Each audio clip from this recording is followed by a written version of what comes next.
আসসালামু আলাইকুম। আজকে আমি আপনার সঙ্গে মজাদার কলিজা ভুনার রেসিপিটা শেয়ার করব। এটা খেতে খুবই মজা। চলুন দেরি না করে ভিডিওটা শুরু করি। প্রথমে এখানে আমি ভিনেগারের ১ চামচ দিয়ে পানির ভিতর কলিজাটা ভিজিয়ে রাখবো এবং একটু কিছুটা রসুন থেতলে দিয়েছি সেটা। এরকম ১ ঘন্টার মতো রেখে দেওয়ার পর ভালোভাবে ধুয়ে আমি উঠিয়ে নেব। উঠিয়ে নেওয়ার পর এরপর যে আমি এখানে ফ্রাই প্যানে তেল দিয়ে দেবো। তেল দেওয়ার পর এখানে এলাচ, দারচিনি, কালো এলাচ, লবঙ্গ দিয়ে ১ কাপ পরিমাণ এখানে পেঁয়াজ বাটা দিয়ে দেবো।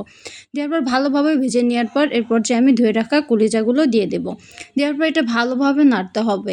ভালোভাবে ভেজে নেওয়ার পর এরপর যে আমি এখানে আদা রসুন বাটা দিয়ে দেবো।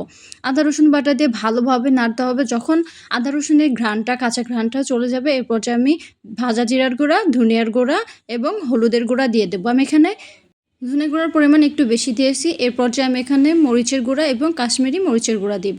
দেওয়ার পর ভালোভাবে নেড়ে নেব। ভালোভাবে যখন মিক্সড হয়ে আসবে এরপর যে টমেটো পেস্ট দিয়ে দেব। টমেটো পেস্ট দেওয়ার পর এটা ভালোভাবে নাড়তে হবে। ভালোভাবে কষিয়ে নেওয়ার পর যখন উপরে তেল ভেসে আসবে এরপর যে আমি এখানে ১ কাপ পরিমাণ টক দই দিয়ে দেব। টক দই দেওয়ার পর ভালোভাবে নেড়ে নিতে হবে। নেড়ে নেওয়ার পর অবশ্যই আপনারা ঢাকনা দিয়ে ঢেকে দিবেন। এখানে আমি কোনো এক্সট্রা পানি দিব না। ঢাকনা দিয়ে ঢাকার পর এখানে অবশ্যই পানি বের হবে। এই পানিটাই আমাদের কলিজা সিদ্ধ হয়ে যাবে। এরপর যে আমি এখানে স্বাদ মতন লবণ এবং ১ চামচ পরিমাণ গরম মশলার গুঁড়ো দিব।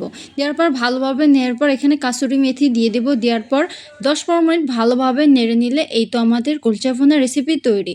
এরপর নামানোর আগে লাস্টের দিকে আমি এখানে কিছুটা মরিচ কুচি দিয়ে দেব। আপনারা একবার হলেও বাসায় ট্রাই করে দেখবেন। এটা খেতে খুবই মজা। আশা করি ভিডিওটা আপনাদের অনেক ভালো লাগবে।